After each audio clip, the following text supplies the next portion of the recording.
Hey guys, how's it going? It's 8-Bit Eric. Welcome back to the channel. How are you doing today? So, amidst all the PlayStation 5 and Xbox Series X announcements and chaos going on with that, Amazon made an announcement. They announced a cloud gaming service called Luna, which is interesting enough. I completely missed this until I looked at the internet like at 2 a.m. last night. Didn't see too many people talking about it. I think Review Tech USA and Tipster Gaming talked about it, and that was it. Not too much in way of this. So we know cloud gaming has been growing steadily the last couple years or so. You have the cloud gaming on Xbox, you have the Google Stadia, and now it looks like Amazon is throwing their hat into the thing.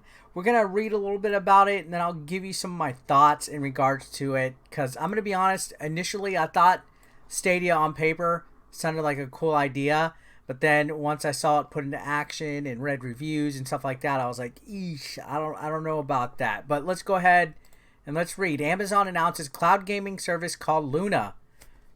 When Google announced Stadia, their cloud gaming service, which releases later this year after a prolonged beta, a lot of people questioned how significant of an impact cloud gaming will have on the game industry as a whole.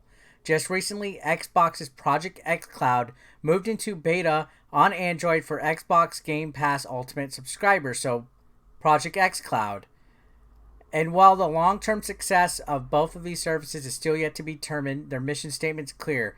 Play the games you want anywhere you want. So this is part of that cloud gaming thing where they want their games to be accessible, like Google Stadia. If you can Chromecast on the device, you'll be able to do Stadia. You just literally just have a controller to access your game library, which is a cool concept in theory. Same with the Microsoft X Cloud.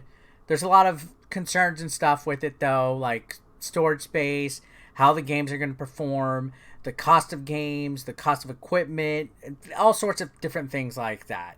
Now there's a new contender in the cloud gaming service arena, Amazon Luna. Luna lets you stream games directly off Amazon servers, meaning you don't need physical hardware, so no expensive consoles, no gaming PCs to run it. So it's pretty much like Stadia. As long as you have high-speed internet, you're ready to play. Luna is currently only available by invitation, which you can request at their official site. So they have a site that you could go and request to be invited to Amazon Luna. So it's invite only right now. And it isn't currently known when Amazon Luna will release for the general public, but here's what we know so far. Luna will be available on PC, Mac, Fire TV, and web apps for iPhone and iPad. And you'll be able to play using either the proprietary Luna controller, an Xbox controller, a DualShock 4, or a good old-fashioned mouse and keyboard. So it looks like a variety of different available platforms, PC, Mac, Amazon Fire TV, and web apps for iPhone and iPad. And then it also says you'll be able to use the Luna controller, which is this one in the picture, or an Xbox One controller, or a PS4. So that's good. You got either or options. More people have these laying around. Or a good old-fashioned mouse and keyboard. The custom $50 Luna controller connects directly to the cloud, allowing you to switch from screen to screen easily and play with low latency. So it seems like there's benefits to having the Luna controller directly connects, allows you to switch screen to screen. Games will play at 1080p, 60 frames per second with 4K capabilities to release later. So initially they're not going to be 4K ready.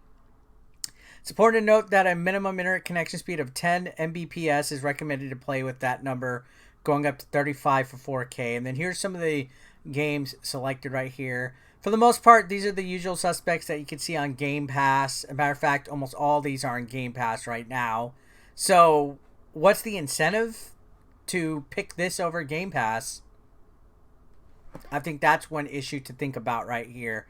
Speaking of games, in order to start playing, you'll need to subscribe to one of Luna's game channels. So there's game channels that you subscribe to. The main game channel available for early access is called Luna Plus. Total number of games in Luna Plus library has not been confirmed yet, but it's believed to be over 100 titles, including Ukulele, The Impossible Lair, Metro Exodus, A Plague Tale Innocence, as I stumble over, Metro Exodus, Resident Evil 7, Assassin's Creed Valhalla, and more. So these are all Game Pass games. So What's the real incentive to choose this over Game Pass unless you don't own an Xbox? It shouldn't be a surprise with how much Ubisoft supported Google Stadia in the past that they also appear on Amazon Luna. So Ubisoft is on there, but in order to have access to Ubisoft's library of games, including Ultimate Editions and DLC for certain titles, you'll have to subscribe to the Ubisoft game channel. You can stream the games on PC, Mac, Fire TV, and web apps for iPhone and iPad, same as Amazon Luna. Early access to Amazon Luna costs $5.99 per month, lets you stream on up to 2 devices simultaneously. Meanwhile, there's no pricing info for the Ubisoft game channel, and streaming's limited to only one service. They also make a note to mention that both subscriptions come with unlimited hours of play, possibly suggesting that some of the different subscription tiers will be limited in time, although it could simply be a fancy way of adding another bullet point. So there's still a lot of info not confirmed. No pricing info for the Ubisoft channel. Stream is limited to only one device. Subscriptions come with unlimited hours of play, but it also suggests that certain channel subscriptions might limit you. So it seems like it's going to have different channels that you have to subscribe to, but it has the same games that Game Pass itself has. To me, I don't see a real incentive for this. $5.99 a month, that's a decent price for the Luna Plus library, but to me it seems like Game Pass overall has a better selection. It's cool that there's different competitions coming out, different companies deciding to go with the cloud gaming service. I know Google Stadia itself is not doing as good as they hope. I think they're even offering like promos where you can get it for a discounted rate or even free or something like that. I don't know. I really haven't followed it because I saw that Google Stadia was pretty much a failure on arrival. I don't know anybody that plays using it. I don't know how big the demand for cloud gaming is, but I've seen a lot of somewhat positive stuff for xCloud gaming on Xbox.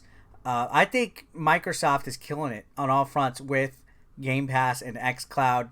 I think they're going to be hard to compete against, whether it's Amazon. I know Amazon has that fucking billion-dollar money, trillion-dollar money, so maybe they have a little bit of money behind them. So does Google, but amazingly enough, seems like Game Pass is still crushing it in regards to the cloud gaming front and the subscription service front. So I'm going to keep my eyes posted on how Luna does and maybe even check up on Stadia pretty soon. I just wanted to get your guys' thoughts on Amazon Luna. What do you guys think about this? Does this seem like something that you're completely not interested in? Comment down below. Don't forget to subscribe and enable bell notifications if you haven't already so you don't miss any of the updates that I provide for the channel. I appreciate you guys. Thank you.